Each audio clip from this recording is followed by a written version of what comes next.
Hello and welcome to my very first English spoken tutorial. This is Henk Visser from the Netherlands and I will show you some insight on my workflow. As you can see, I'm drawing a character here on my iPad and I speeded up the video a little bit because it's obvious the end result will be a character and it would take about 5 minutes. I save it to Creative Cloud, as you can see, open it in my computer, and from Creative Cloud I pull it into Photoshop.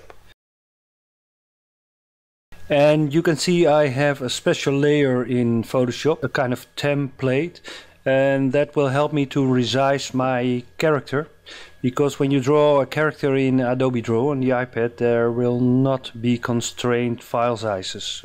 The only thing I have to take care of now is that the character is within the boundaries, the outlines of the template, and then it will be okay.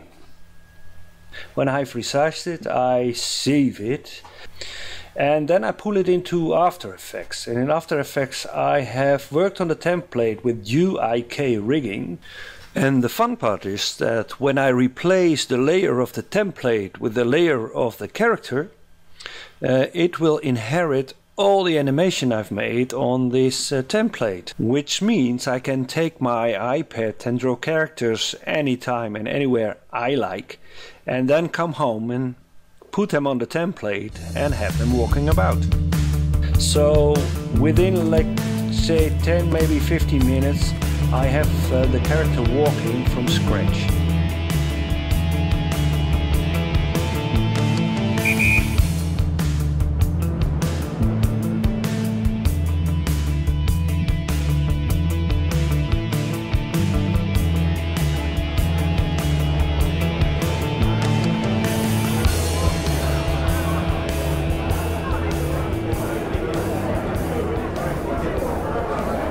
Okay, so let's get started. First I'll open Photoshop and draw a character. I will not use my template yet, because I want to give you a little bit feeling of real-time drawing. To tell my story I will put it on the upper right corner and go on. About DuIK, I first got to know it from, I think, a Twitter of Lester Banks. And I looked it up and I really liked it. It's by all means a wonderful script. So the only thing you have to do is go to the DuIK website, and you can find it over there. Just download it, and well, I donated a part because I like the script very much. It was at version 14, I think. I donated him 50 euros, and right now he's crowdfunding it to develop version 15, and so you can contribute to your likings, and it would be nice to do so. So when you downloaded the script, just put it in the After Effects support files, and then you have to find the scripts and script UI panels, and that's where you put it. There it is. So having done that, you just open After Effects, go to Window in the menu, and then you find DuIK-JSX. Open it up and you'll find the little interface. I used to put it in a workspace, dock it down there, save the workspace, of course with the name DuIK, and then I can work with it.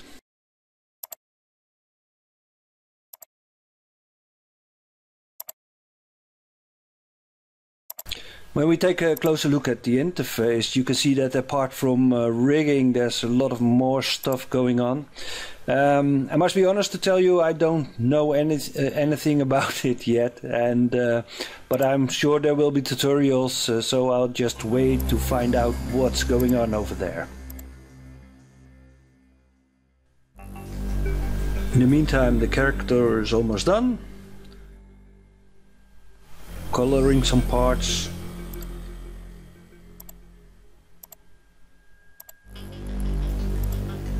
Like that. I like to put a mask around it to be able to color it a bit easier.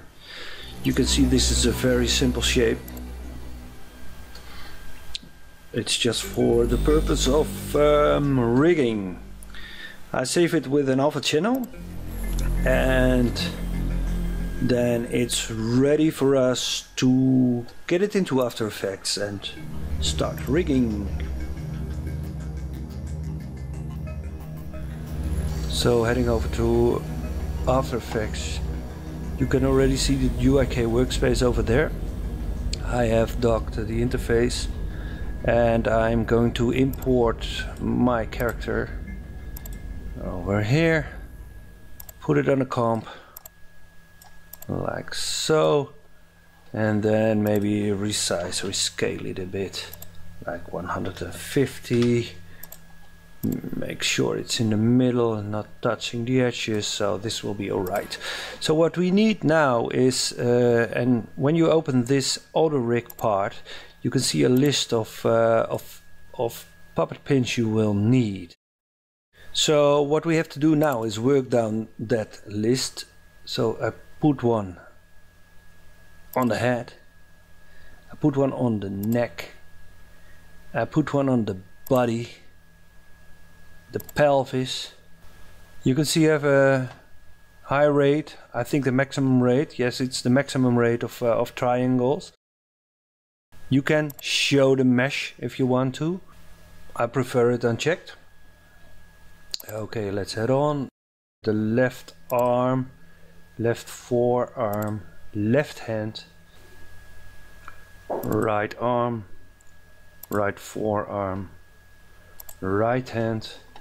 There's been some discussion sometimes about what is left and what's right. I like to look at the character, so his right arm, his right leg, and that's what I use. So here's the left thigh, left calf, left foot according to the list, and the right thigh, right calf, and right foot. In addition, I will put some toes to it. DuIK is doing this himself in his own tutorial, so I'll follow that up. And I put some fingertips on the hands, and those are easy later on to be able to rotate the hands or do some tweaking on the feet. So it's very nice to have them. You won't use them in the DuIK, but I believe in version 15 there will be foot roll and things like that, so I think that will be nice. The best thing is to close down with the annulé, because when you do OK you get some message that it's not alright. So because we are not far enough yet. What we have to do now is to give names to all those puppet pins, and I can tell you they're a bit hidden. The puppet effect is in the Jude layer. Then you get the mesh, you go to the deform, then you find all the puppet pins over there. And what you can see now is they're all called 1 to number 20, and I'm going to rename them all.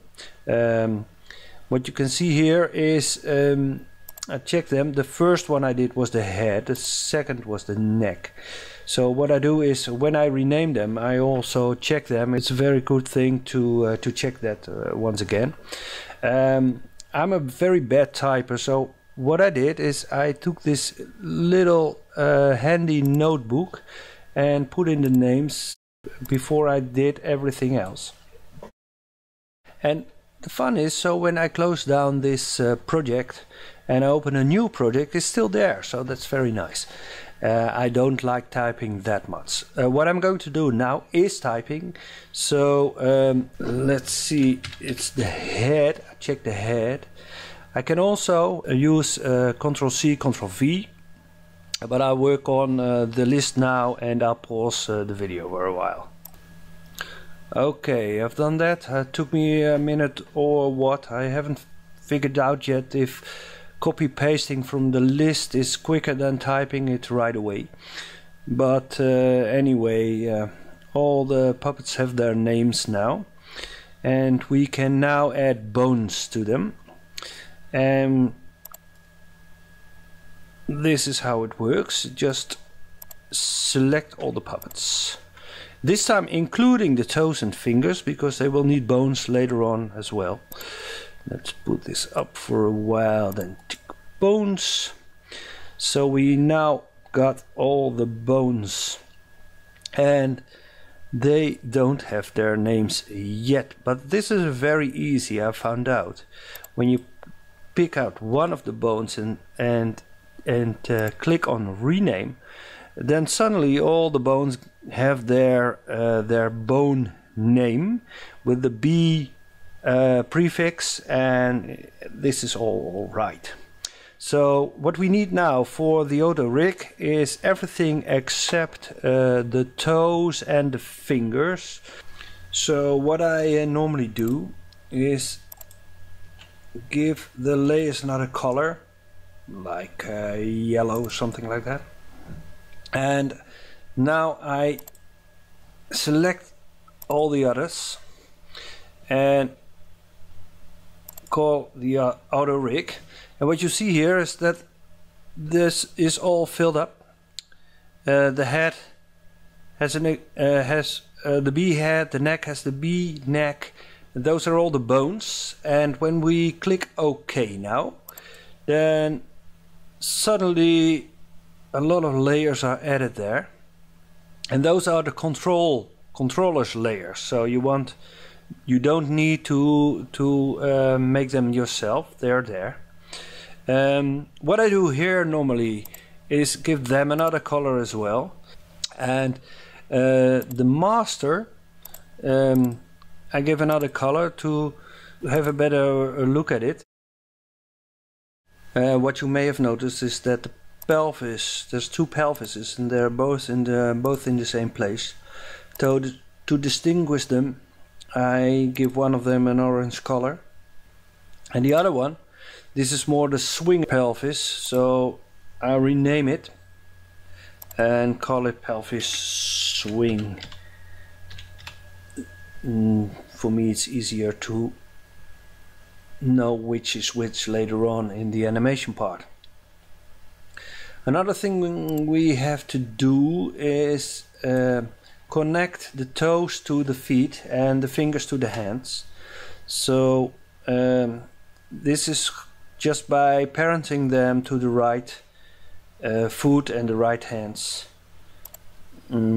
So let's see here what we're going to do. The right toe has to be on the right foot, parented on the right foot. The left toe should be parented on the left foot.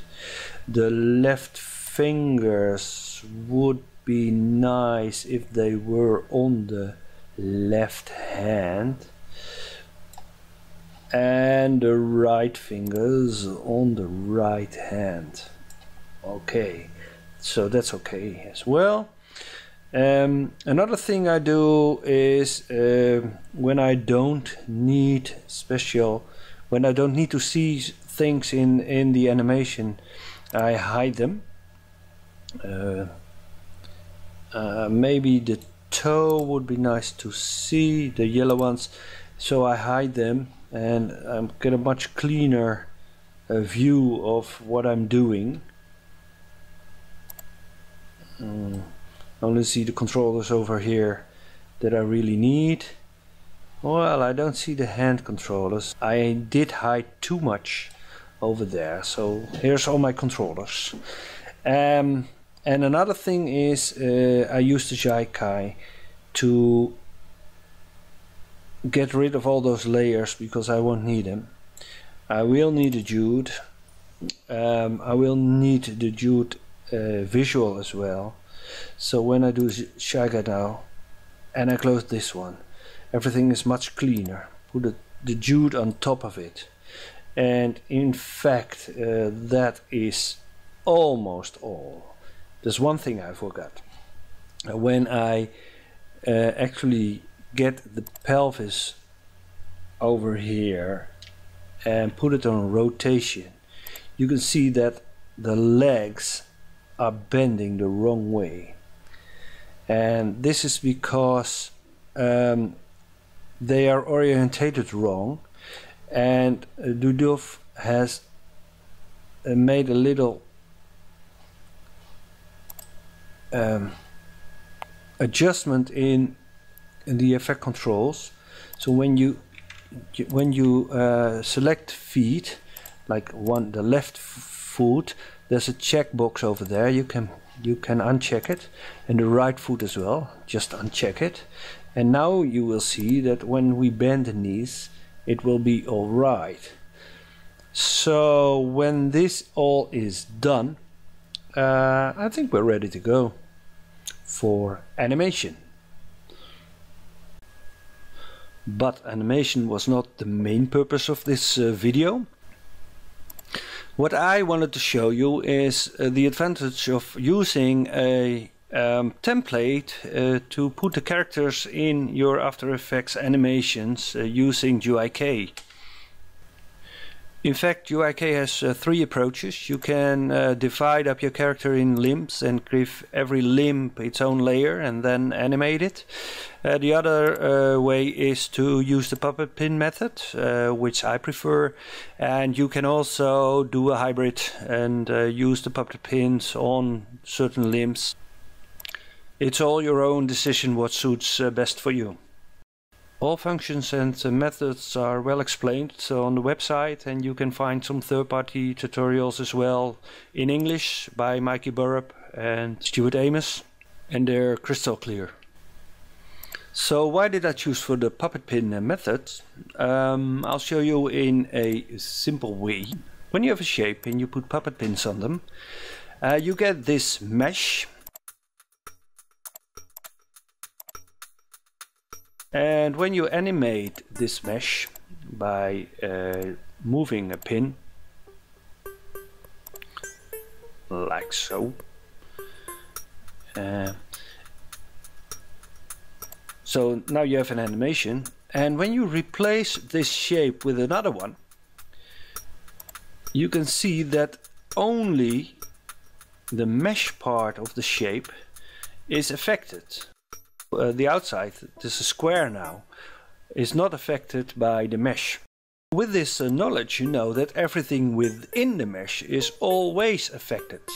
So when you make a shape with a character outline and you turn it into a mesh with a puppet pin tool, then in fact you can put everything on that mesh, and it will always be affected with all the animation you have assigned to that mesh. So you can draw your characters anywhere, on the iPad, in Photoshop, in Flash, in Cinema 4D, whatever you want, and place it and resize it in the boundaries of the template you made, and use it in your animation. And that's just great, isn't it? Because you can replace characters everywhere in very complex animations, and you give them another clothing, you give them another color, or you totally replace them. But even if you never made a mesh template and you want to replace a character, you can work like this. Select the character and mask it, and then put the layer below it and give it a bit of color, and then you hide the master and draw in, oh, I have to reverse it, draw in the layer with anything you like.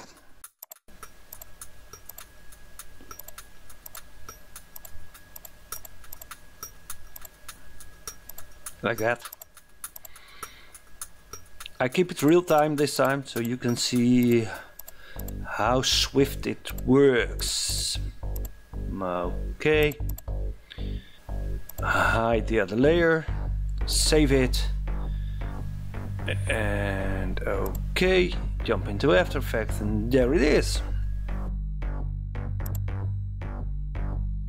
So this is the end of this tutorial. If you have comments or questions, just drop me a line. I think there will be more tutorials in the future.